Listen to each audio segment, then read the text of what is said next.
welcome you all to the current state of the restorative justice, a webinar that we're hosting with RJ4All.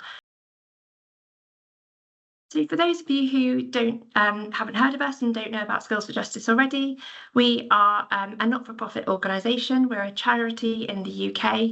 We were established around 20 years ago as a sector skills council.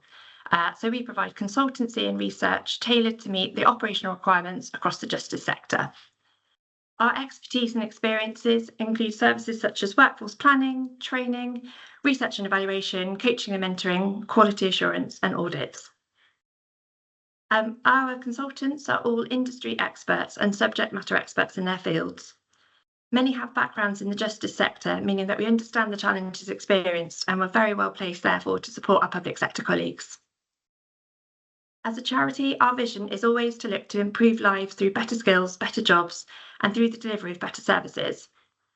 Skills for Justice support organisations to strengthen and improve the workforces and ultimately improve outcomes for the public.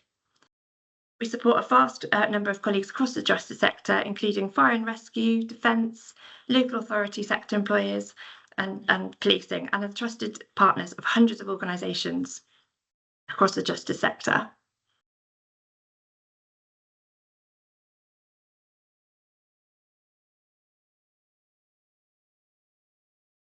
I'm really pleased to welcome today's speakers. We've got colleagues from RJ4All joining us today to share their insights into restorative justice, particularly beneficial this week as it's Restorative Justice Awareness Week.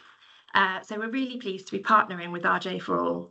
And this webinar kicks off a brilliant partnership between Skills for Justice and RJ4All, which we will be discussing how we're going to be providing additional benefits for our Skills for Justice and RJ4All members throughout the webinar today. And further information from that will follow today as well in the follow-up email. With aligned values, it's a great collaboration and we're really excited to share this with you throughout the morning today. And we're really pleased to have Theo, Sophia and Lynn with us from RJ4All. So Skills for Justice have invited RJ4All to talk to you today about restorative justice and RJ4All. I'm now delighted to hand over to Theo of the team who will introduce themselves. Thank you very much. Thank you, Laura. Shall I go first then? Sure. So, you can go. Good afternoon, everybody.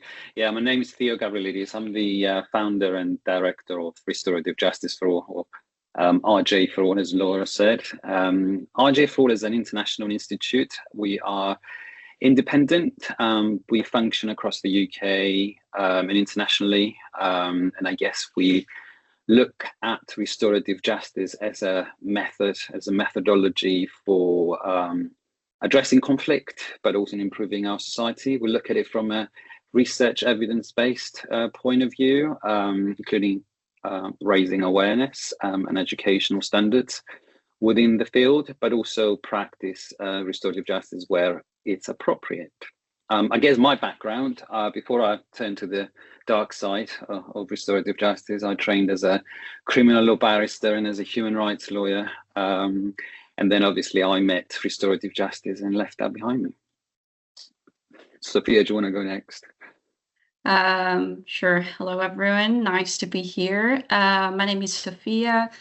I'm research coordinator at Restorative Justice for All, and I'm also managing the Europe side of things. I work in Europe. My background is in law and criminology. I'm originally from Greece. I'm a qualified lawyer in Greece, but I decided to leave practicing law behind, and my entire focus is the last 2.5 years in restorative justice and research in the field of criminology and specifically restorative justice. Lynn, off to you to introduce yourself before we get started. Hi everyone, I am Lynn, the communication consultant at RJ4All, and I work with the communication team and also other stakeholders to communicate about what RJ4All is doing at international and national level. And my background is media and communication, and I have more than 5 years of experience working in non-profit sector. Nice to join you today.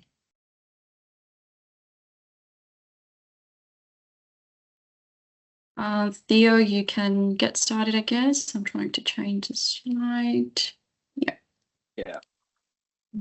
I could go to After the you. next one. All right. Well, what a fantastic way to finish Restorative Justice Week.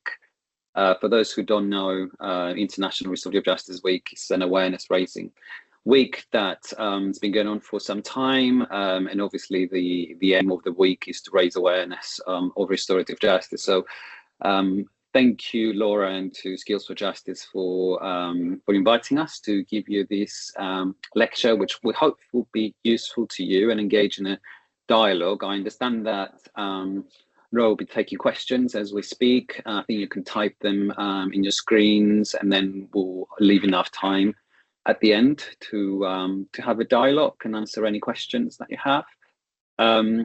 So yeah, the partnership, I think that's also something very exciting for us, because obviously we want to raise awareness about restorative justice, but as you will hear from my lecture, we want to raise awareness while also looking at the evidence. And as I said at the beginning, our institute is very much focused on an evidence-driven practice and an evidence-driven education and awareness raising for restorative justice.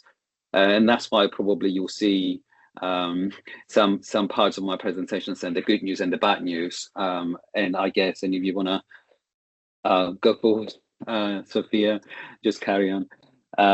The purpose, I guess, for International Restorative Justice Week is not just to say how good we are and how fantastic restorative justice is, but also to be self-critical and to look at what we can do as a movement, but also with the criminal justice system and the youth justice system to improve practices, and also what works well and what doesn't work that well.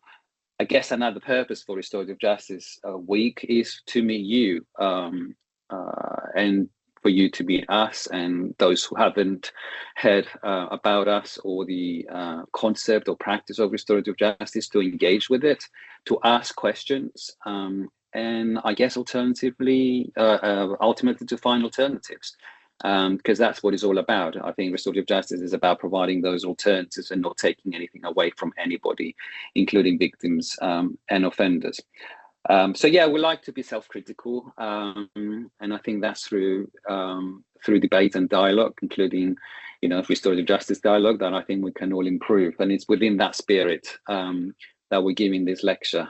So I'm looking forward to getting your questions and challenges. So I'm just gonna be dipping in and out, and I'm gonna be letting Sophia to articulate mainly the current state of restorative justice, at least in the UK.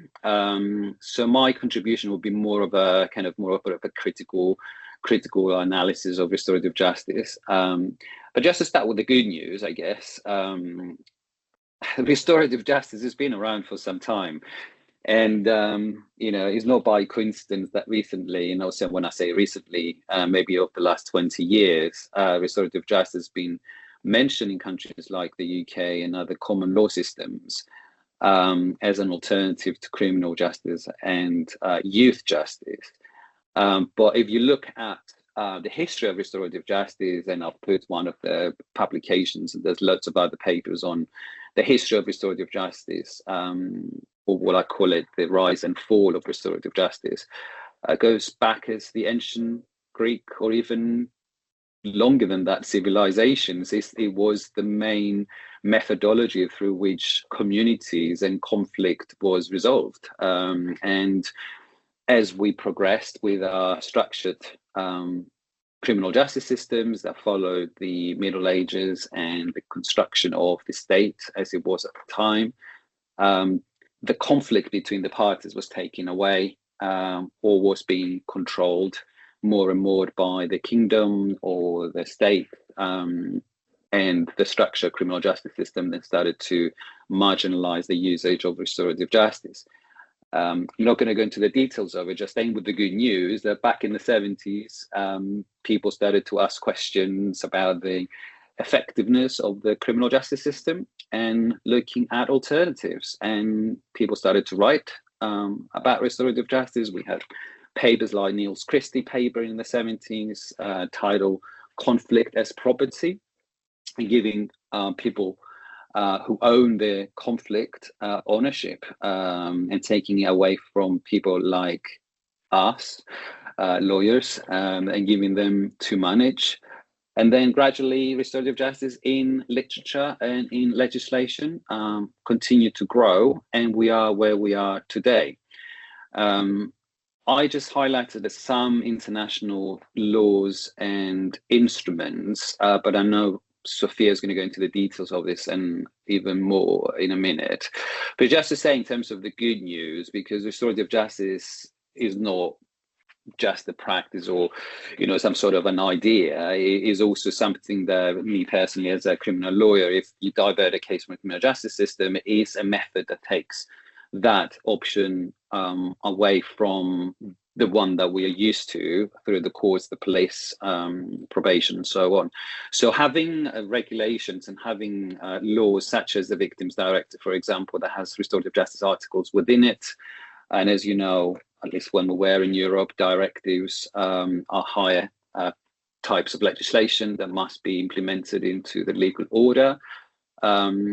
But also we have recommendations from the Council of Europe. We're still members of the Council of Europe. There are handbooks and recommendations from the United Nations. So in terms of its development, of its legislative presence in the international space, it has some good standing, I would say. So there's no lack of any laws or any regulations at the international level. And I'm just going to stop here before I become critical of implementation and allow Sophia to cover some of the particular aspects within those laws and those policies, whether they're at the international or the UK level. But just to finish off the good news, restorative justice, I'm going to touch on this in a minute. We say restorative justice, and I think the problem that we have in our language is the difference between the restorative justice as a wider, or as the academics call it, the maximalistic vision of restorative justice as an ethos, as a movement, and then its practices, which are what we are used to hearing about, whether it's mediation or conferencing and so on. And restorative justice as a social movement, as an ethos, as a way of managing our relationships, not necessarily within the criminal justice system, but even at home, has developed quite considerably, I would say. And I've put some initiatives, at least from the institute that I am running, that we are pushing, tapping into this idea of restorative justice being a social movement, such as, for example, we created the International Fellowship of International Restorative Justice Practitioners, bringing people together who practice across the world to speak and to push for alternative peace processes. So that's trying to create a bit of a momentum with people who work in the space, but also to enable networking and a practice that is aligned with the values of restorative justice. The same goes for the pledge that we are asking people to sign up to, and these are values that we have drawn from human rights, because restorative justice is so much aligned with the human rights narrative, and obviously the shared values that human rights protect. And we are piloting in SE16 in London a project, a vision, to build the world's first restorative justice postcode. Not going to go into the details of it, but again, it's based on this idea that if we all live in our neighborhoods a restorative justice life, allowing our services and our neighbors and our families to behave within those values and those principles, would that improve community cohesion? Would that bring poverty and the reasons that lead to antisocial behavior down? That is a pilot project that we're implementing, and we have been implementing for the last 2 years in SE16. And as I said, from an evidence-based view, I am very open-minded to see whether that actually does what it says on the tin. So stay tuned, and I'll let you know in a few years' time. Finishing off, the literature, as I said, on restorative justice is so rich. And when I hear about there's not enough on definitions and this and that about restorative justice, I get really frustrated, because the volumes on restorative justice are endless, which is great. It's good news. We have dedicated peer-reviewed journals on restorative justice. That is fantastic. But also the evaluations, because it's not just about writing theoretical papers and saying how fantastic or not restorative justice is actually, are there any practices out there? What practices are out there, and who is evaluating these practices? Are they working? Are they reducing offending? Are they increasing victim satisfaction? So I guess we are getting there, and there is enough evidence. But again, it's a very general statement to make. We have evidence on what? On restorative justice in general, on restorative justice in hate crimes, on restorative justice in domestic violence, on restorative justice in theft.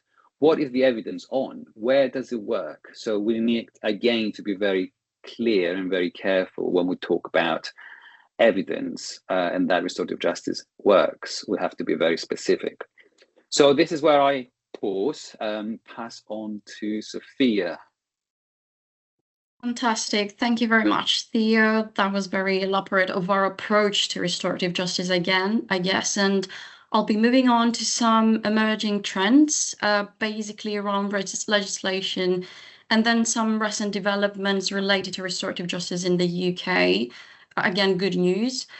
So I won't get into detail because we named already a few international law and policy around restorative justice. What I want to emphasize is that apparently RJ, as Theo mentioned, has moved from the periphery. It's not anymore a new concept. There are volumes and volumes on this.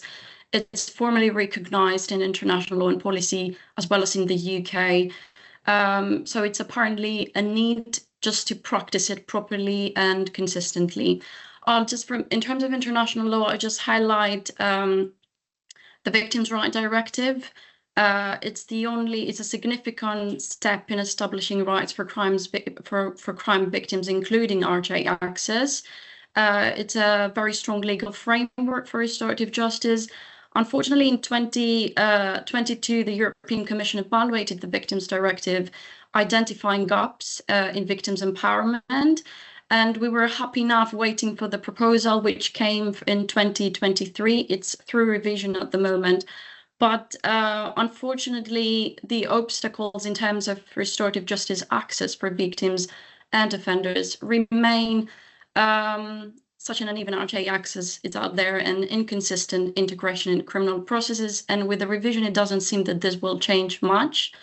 But things are still in the process of the revision for the Council of the European Commission, for the European Union. So we're waiting for any development. As Thea mentioned, there are other recommendations, the Venice Declaration, which kind of confirm the existence and the need for restorative justice. But I'll just move on to what's in the UK. So RJ countries, at least in Europe, vary in how they structure restorative justice legally. We can broadly categorize it into these three approaches. So either there is comprehensive codified RJ laws that establish restorative justice clearly in the legal system. So as an example, that's definitely Germany. There is the practice-led approaches where restorative justice practices develop within the existing legal system without extensive and specific legislation. And lastly, there are fragmented approaches with scattered provisions without really having a specific legislation about restorative justice. As an example, that's Greece. UK's approach to RJ. So the UK falls under the second category. In fact, restorative justice has grown primarily through practices and policies rather than centralized legislation, which is now a thing. We can see restorative justice in the legislation, but it evolved, it emerged through practice. Of course, UK is quite particular because there are different RJ adaptations in England, Wales, Scotland, and Northern Ireland. But despite the lack of a unified RJ law, the UK's RJ practices have developed over the last year significantly, and especially in youth justice. Now, just if I go a bit deeper to UK law and the adult justice system, starting with the adult justice system, there are several entry points for restorative justice. RJ can be initiated early at the police level under the out-of-court disposals framework. Currently, the out-of-court disposal allows for community resolutions and adult conditional cautions, both of which cover restorative justice as an option. As a heads up, and Restorative Justice for All is part of the external advisory group to Met Police, who is currently reviewing this framework and tries to simplify it into a two-tier system. So it's going to be diversionary and community caution, both of which have as a basis restorative justice. Now, as another entry level, that's prosecution, court, and prison. The Code for Crown Prosecutors give guidance for restorative justice, alternatives to prosecution for both adults and youths, allowing for conditional cautions when appropriate. And the same holds true for courts. The Sentencing Act 2020 allows courts to adjourn sentences to make space for restorative justice activities, if desired by the parties, of course. However, despite the options being out there, what I need to highlight is that the application, at least in the adult system, remains quite limited and not consistent, and this is related to not having a unified legislation. While at prison level, RJ is offered, but there is no specific legislation. It's more discretionary and vary widely by institutions. Moving to the youth justice system, here things are a bit better, I would say. Already since 2001, the Youth Justice Board has supported extensively restorative justice, establishing national standards. RJ can be part of orders such as referral orders and youth rehabilitation orders. And the youth offending teams often apply restorative justice in rehabilitation programs following a youth caution or a conditional caution. So we can see that the youth justice system is better wired with RJ, with restorative justice, I would say, and is more consistently implemented throughout the UK. Now, having set the scene and established the legal framework in the UK, both for adult and youth justice system, I would like to move on and bring in the group to recent developments in line with restorative justice, and I'll start with the victims code. So the victims code has been the only document explicitly addressing restorative justice for victims in the criminal justice process. And is intended to help victims understand and access restorative justice.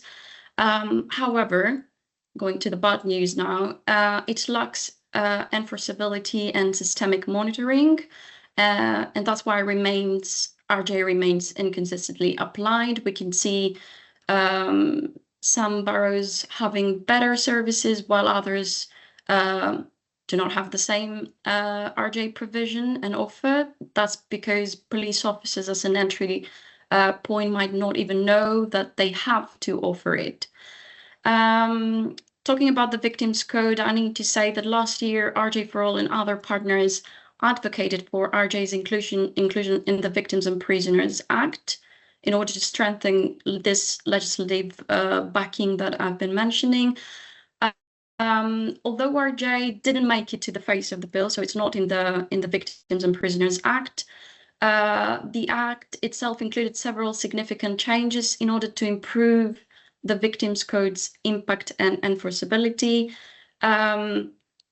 Going to some key updates that I bring, since RJ4All is active member and part of the discussions and the current consultations with the new government, the new Minister for Victims and Violence Against Women and Girls prioritizes victim empowerment and supports this whole upgrade through the Victims and Witness Sector Engagement Group. Again, RJ4All is active member, and only yesterday we had a follow-up meeting specifically on the victims code and how we can make sure that victims receive the support and the empowerment they need, including restorative justice. I'm happy to see that restorative justice is within those consultations and is part of the discussion. Some further updates related specifically to restorative justice within the Victims and Prisoners Act. It has been agreed that there will be a significant revision of the Victims Code, and that was the meeting we participated yesterday. And some key changes include a clear outline of responsibilities for upholding victims' rights, including access to RJ, increased obligations on public bodies to promote awareness of the code and what it entails, and it includes enhanced accountability measures by police and crime commissioners to make sure that police officers and criminal justice agencies and practitioners indeed apply the code. And last but not least, it's one of the proposed changes currently going through a revision, emphasizes restorative justice, introducing a new entitlement to victims to receive information about restorative justice, not only when reporting the crime at police level, but also following the outcome of a court case, so post-charge.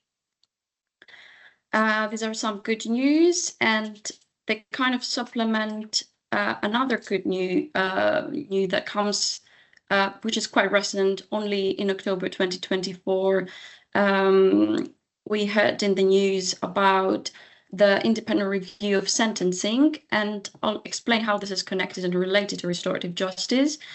Well, know about the recent capacity crisis in prisons due to rest capacity pressures. The UK's prison system is under significant strain, and we all know that. And the government's response seems to be to explore alternatives, particularly by reducing short-term sentences that show the highest reoffending rates.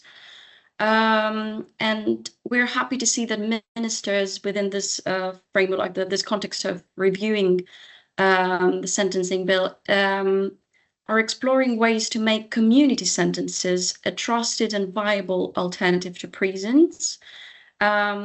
This could mean tougher community sanctions, which can include structured restorative justice interventions. To put it simply, what they try to do is to show that community sentences are not a soft option for offenders. Among the principles guiding this review, one emphasizes expanding non-prison punishment, so a community-led justice. And I have to highlight that this aligns with Dr. Gavrielides' research on RJ as a form of restorative punishment. There has been a great discussion on whether restorative justice is an alternative to punishment or it's an alternative punishment, but what we state and hold is that restorative justice is a restorative punishment, which involves restorative pain, requiring offenders to face the harm they caused, bear accountability, and participate in the restoration of what they caused. Because I mentioned community-led justice, very quickly, and I won't take too much time, I want to mention the two different, if I may call, mechanisms of restorative provision, which is the structured restorative justice and the unstructured restorative justice framework. Very briefly, I'm not saying that one is correct, another one is not. I kind of believe that from both mechanisms, we take something and they're useful. Structured restorative justice refers to formalized, standardized processes within the criminal justice system. We see here that we need, this approach kind of sees a violation of the law. The harm is a violation of the law, and human rights are legal restrictions that needs to be protected through the approach. This is what we see within the criminal justice system, while the unstructured restorative justice is what we see within communities. So we see a harm, a broken social liaison, a broken human relationship, and harmed parties. And restorative justice comes as a bottom-up approach within the community to see human rights as values that have been violated and figuring out a way to restore that human relationship that has been broken. So it's not about a law being broken, it's more about a human relationship being broken. I think that's all for me. I'm already taking too much of the time. So Theo first, off to you, and then to Lynn.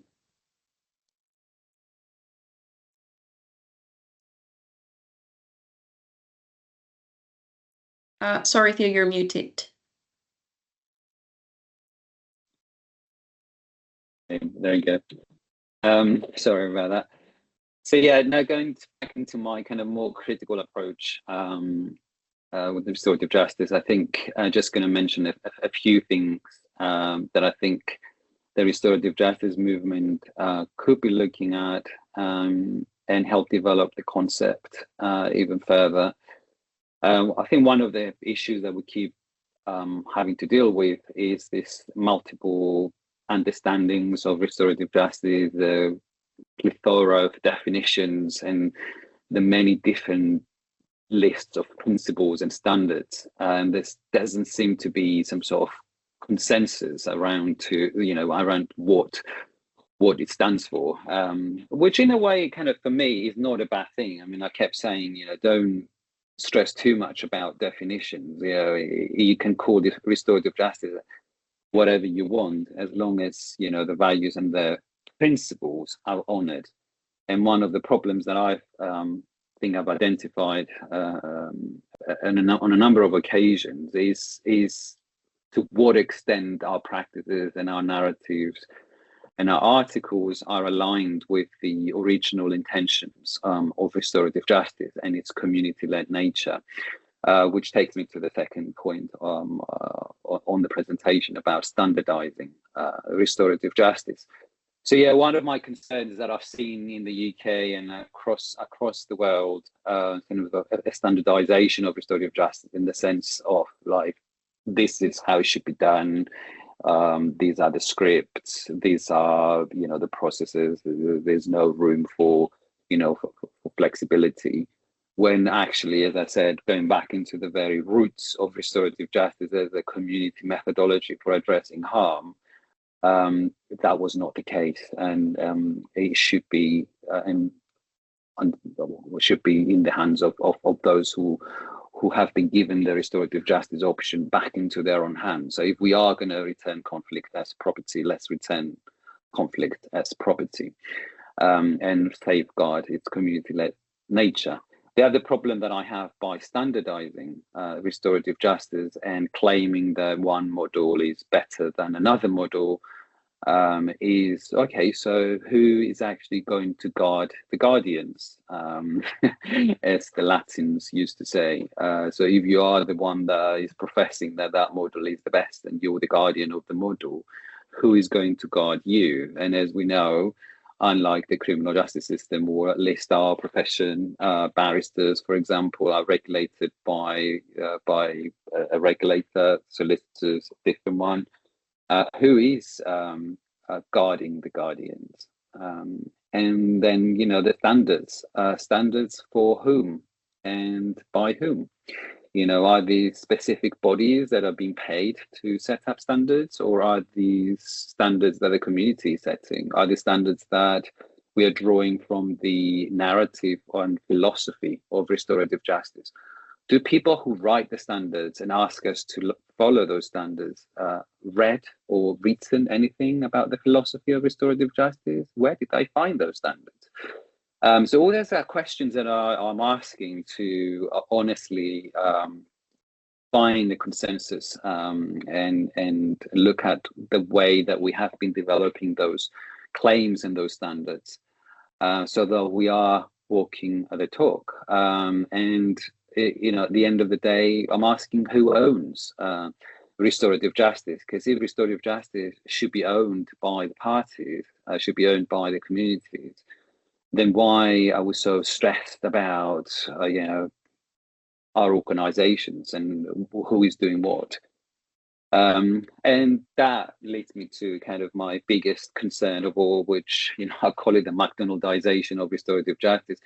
Why are we manufacturing restorative justice? Why are we trying so hard? Why are we stressing to see restorative justice being rolled out?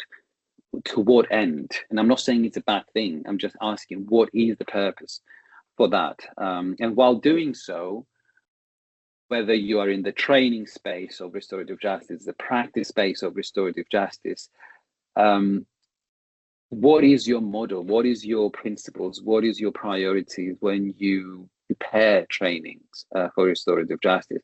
I have seen, and I have said this in many occasions, including a parliamentary inquiry that was long some time ago on restorative justice and its effectiveness. That I am concerned when I see a 3-day training package that is offered to prison officers, and making them believe that by taking that 3-day training, they can now practice restorative justice in prisons. This is not a theoretical point. This was actually an expectation of the government of the time, that by giving training to prison guards after 3 days, they'll be able to pick it up and do restorative justice. There's just not one example. There are many examples of creating a business out of education and training of restorative justice. A 3-day training would not do the job. What will do the job? Definitely not a 3-day training. So let's allow the educator, regulator, Ofqual, or whoever is regulating the levels of education in this country or internationally to tell us what is a good level of education for restorative justice. And also, it's not just the business of education, it's also the business of casework. My model is better than yours, actually. So how many cases did you have? What sort of cases? Where is the evaluation? Where are the data? What did the victim get out of it? What did the offender get out of it? Where are you now? And when you start asking those questions, the cases start to drop, the numbers start to drop, and you start asking, where is restorative justice? So these are kind of some of the self-criticisms, if you like, before you start asking those questions yourselves. And I have asked those questions many times in the past myself, and I have to say we're still a long way from answering all of those questions, and there are even more. So yeah, this is where I pause, and maybe now Lynn can tell you what brought us together, the Restorative Justice and Skills for Justice. If you're not familiar with the Skills for Justice approach, and as Laura said, one of their purposes is to raise standard and education. We were very interested in partnering, especially because Skills for Justice have been involved in what they call occupational standards for restorative justice, and I was particularly keen to tap into those standards that they put together after consultation with the sector and criminal justice practitioners. So coming together as organizations to, and this seminar is just launching our relationship, so hopefully for many years to come, we can collectively and with you as members, or if you would like to join the organizations as individuals or as organizations, see what we can do together to further develop the concept and the practice of restorative justice. So yeah, over to you, Lynn. Thank you, Theo, for your introduction and your briefing about the context and also the goals of the partnership between RJ4All and Skills for Justice. Yeah, that's to highlight that the partnership is among our shared vision to promote the application of restorative justice ethos. I am bringing you a very good news about what also the benefit that partnership between the two organizations will bring to you will bring to those persons care about restorative justice practice. But before briefing you about the detail of the partnership, I would like to highlight the RJ4 Restorative Justice Framework. So it is an up-to-date guide in implementing restorative justice through its practice of victim offender mediation circle conference. So it somehow will address some concern that Theo mentioned before. So it will be applied to both direct and indirect restorative justice, whether it's will be conducted face-to-face or online. So I would like to recommend you to check out our publication to visit that resources on restorative assertive practice. Next slide, please. Now, when you join the membership of either RJ4All or Skill for Justice, you will be automatically enjoy a wide range of benefits from both organizations. Next slide, please. As a member, you will gain access to the knowledge hub and resources of both RJ4All and Skill for Justice. This includes the CBD certified e-course, high-quality journal on restorative justice and related practice, a library of select publication, and also the apprenticeship training provider checklist. By joining RJ4All and Skill for Justice, you will become the part of global restorative justice movement. Next slide, please. And when you become part of the global restorative justice movement, we will keep you informed about our progress, upcoming events, and partnership opportunities. Our network will ensure that together we can work together to amplify our voice and initiative to promote the value of restorative justice worldwide. Next, additionally, you will receive discount on services like the venue high, premium publication, and e-course as well. Next slide, please.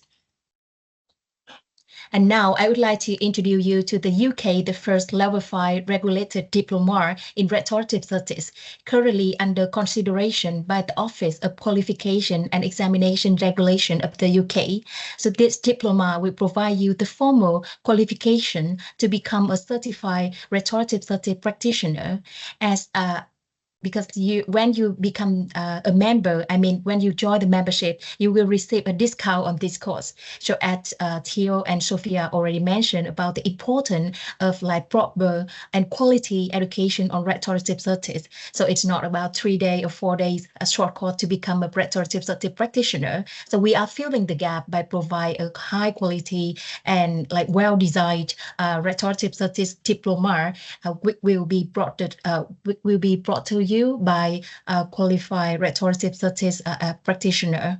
So if you would like to know more, please drop your email in the chat box and we are more than happy to provide more information.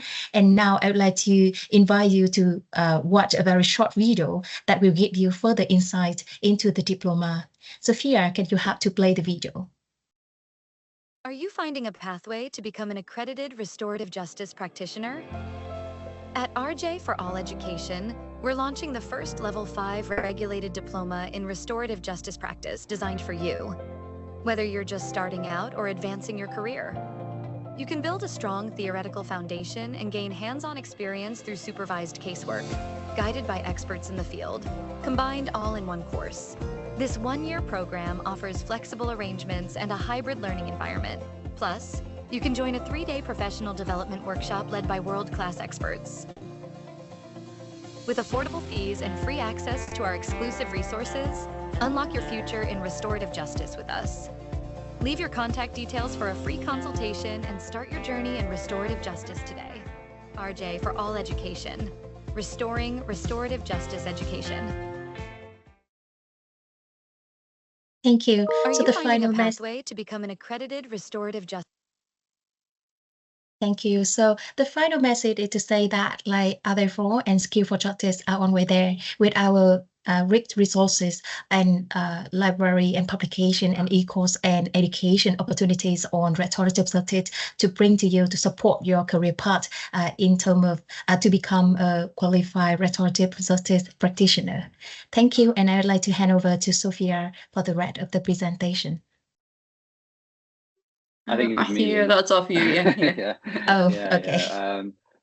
Yeah. After the short advert, I'm concluding with some aspirational questions, I guess. Some of them are more for those who are in the RJ movement. Others is for everybody. Yeah, and just building on what we covered today. I was wondering, what if we could unite the restorative justice movement under one roof? Would that make a voice stronger, and would a stronger voice help move things forward for justice and criminal justice. And what if we stopped focusing and obsessing too much to defend restorative justice, and shift some of that energy and some of that time and some of those resources onto developing its processes and theory? There's just so much anxiety about saying how better restorative justice is as opposed to the criminal justice system. What if we stopped doing that, and stop feeling that we have to justify the presence and existence of restorative justice and focus more on developing its theory? Where would that take us? And the same goes for coexisting with criminal justice. Sophia was very kind to present my models of the structured and unstructured way of doing restorative justice that literally presents options, and neither of those models are better than the other. Existing with the criminal justice system is as good as being outside of the criminal justice system, as long as justice is delivered and justice is done. And then now in terms of the educational stuff, which is one of the reasons we chose for this year's International Restorative Justice Week theme to focus on education.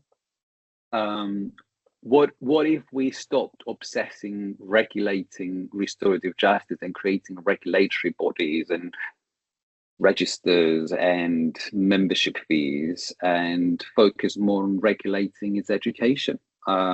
Which is why I was so keen to allow the regulator to look at our own educational initiative and scrutinize it, and if good enough, then to say that it has been regulated, and it is being regulated, and if anything is not followed, then to be penalized for not following the regulation. So what if we stop regulating restorative justice and regulated its education? Would that improve practice and theory? And finally, going back to the principles and the the standards, and honoring restorative justice community-led nature, how about we could all come together and co-design with affected parties a mandate for restorative justice with principles that are aligned with people's needs and realities, not of yesterday, but of today's? Is that possible? And would that make a difference? All these are aspirational questions. There are questions, but there are questions that I think my institute is very interested in. And that's why we mentioned some of the initiatives we're having the seminar with you. And hopefully that conversation will continue. If you are interested in finding out more about our educational new endeavor, and you want to be a partner and deliver the course, let us know. Otherwise, thank you very much for listening. There are some references at the end if you want to follow up some of the things that we said and that we draw from the literature. And hopefully we left enough time, 10 minutes. I think we did quite well, guys. Left 10 minutes for discussion. I think Laura would take it from here. Thank you for listening. Brilliant. Thank you, Thea. You did very well to get through all that content within the time frame. Thank you so much. So thank you to Thea, Sophia and Lynn for that brilliant walkthrough. Really, really insightful of the law and legislation and the benefits and the best practice across the restorative justice at the moment, and what the future focus will be. Yeah, some really insightful considerations there. Thank you very much for your time. Just before we get to any questions, I just wanted to move us on to quickly have a quick look at how the criminal justice and youth justice space interconnect really around some of the national occupational standards. So before we get into the questions, and please do start to submit those using the question and answer button at the top of the screen there.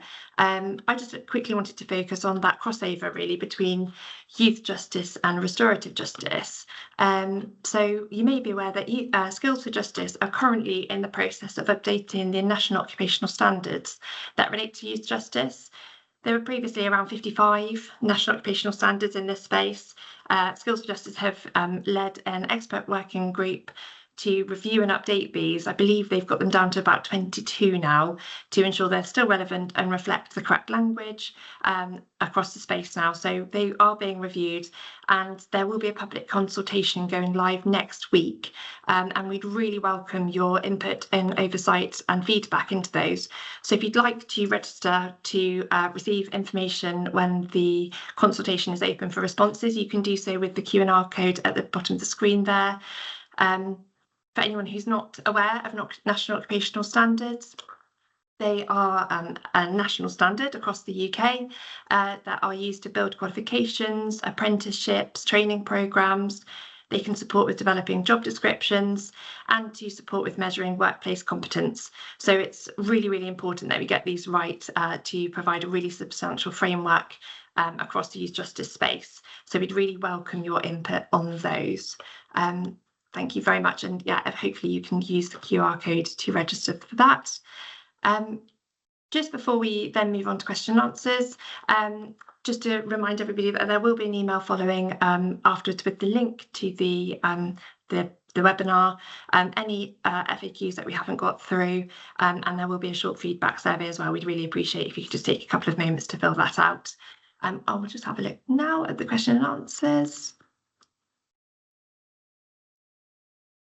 So we've got one here that says, how does restorative justice contribute to reducing reoffending, and what evidence or mechanisms demonstrate its effectiveness in comparison to traditional punitive approaches? I think you touched on that a little bit, Sophia, in terms of that community approach, but is anybody happy to pick that one up and answer that one? Yeah, I mean, yeah, I'll start, and maybe Sophia, you can give some examples. Yeah, I mean, that's a very big question. As I said before, that when it comes to the effectiveness of restorative justice, whether that relates to the offender or the victim, we've got to be very specific. So when we ask that question, are we speaking about adult offenders? Are we speaking about youth offenders? Are we speaking about specific crimes? How does it do that? The main practices, and as I said before, there's a difference between restorative justice as a kind of concept, as an ethos, and its practices, which divert cases from the justice system, are through mediation. So that brings two people together, conferencing, that brings a lot more people together. Circles, which is, again, it opens up the debate and the dialogue to the affected community, and it takes the form of a circle. And there are other practices that do that as well. The similarities of all those practices is that, as I said before, it just gives the option for the offender and the victim to deal with the conflict themselves and come into an agreement after they have a debate about what happened. The foundation of that debate is not so much naming and punishing in the usual way.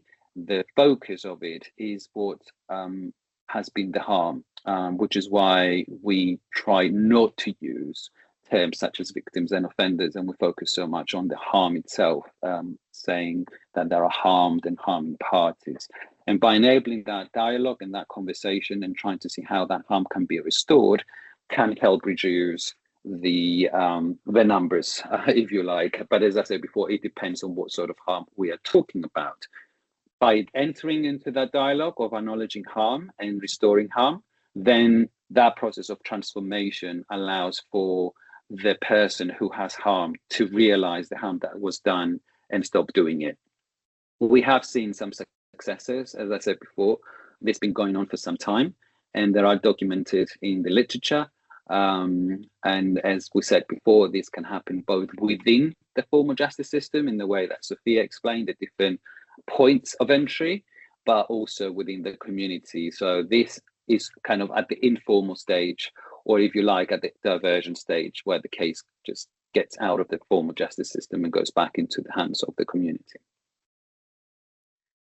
Just a very quick note, because Theo kind of mentioned it now, we don't advocate that restorative justice is the panacea, it's the solution, one size fits all for everything, every time. There should be an assessment. For some cases, it might not be the right option. It's always in the hands of the people, the harmed and harming parties involved in a harm, to decide whether this is the right option. And always there should be safeguards in place to make sure that we don't overstep, we don't overdo, we don't want to re-traumatize people involved in the process.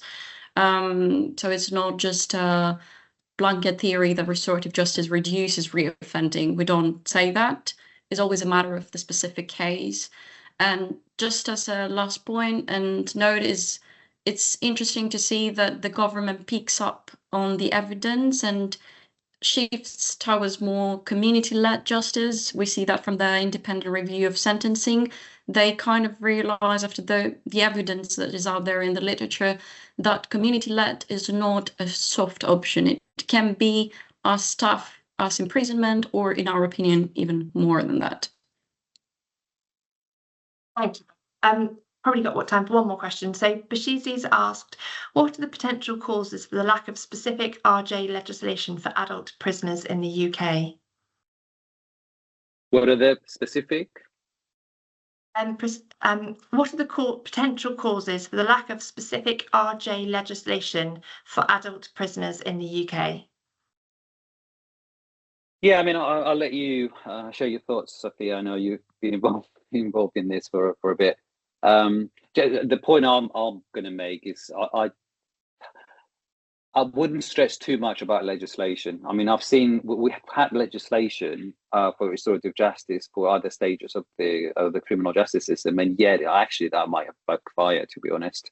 Legislation is not going to solve the problem. It is not going to promote restorative justice. Why there is no specific legislation within the implementation of restorative justice within prison? That I cannot answer. The legislator might have their own reasons, but I would say that restorative justice is being practiced in prisons, not in the sense of reducing the offence or removing the sentence, but as part of the rehabilitation goals that the prison system has. Just to clarify, the implications of restorative justice at the point of sentencing, which includes prison, is at the court stage. So at the court stage, when the sentence is being passed, restorative justice is available. So if the judge offers restorative justice and restorative justice is taken, then that sentence could be reduced or could be replaced. And that's where restorative justice can come in relation to imprisonment and sentencing. Its implementations in prisons is very much piecemeal and depends on the prison governor, and it's been done in different ways. So yeah, that's all I can say in relation to that. I don't know, Sophia, if you want to say more. I totally echo that. I wouldn't stress about legislation. Obviously, I can't say why regulators have not legislated at the prison level, but my opinion is that because it was probably, like in the UK in general, and as I mentioned, RJ really evolved intrinsically through practice. And as Theo mentioned, prison has been a setting that restorative justice has been widely implemented, even probably more than prison entry level. So probably because it's been practiced a lot, and every prison, I would say, has its own settings and standards, could be a reason that it's not legislated. And if I connect this with the opposition that we faced for the Victims and Prisoners Bill, and the reason that, like, an argument we heard from the government of not involving RJ on the face of the bill, not just in the Victims Code, was because they kind of sometimes see RJ as a victim service, as another victim service, and we try to clarify and explain that it's not just another victim service. It's not just a provision and a service offered to victims. Is much more than this. Is a system, is a mechanism of involving everyone, including the harming party, the harmed party, community, families. But yeah, just bringing a counter argument we had from the government while advocating for the inclusion of RJ in the legislation, that probably they see it merely as another victim service, which is not the case in my opinion. But yeah, just an example of a position we faced. Thank you both. We've run out of time there. There was a question that we haven't managed to ask, so we'll provide a summary of that within the email that gets shared afterwards, along with the link and the feedback and any further information.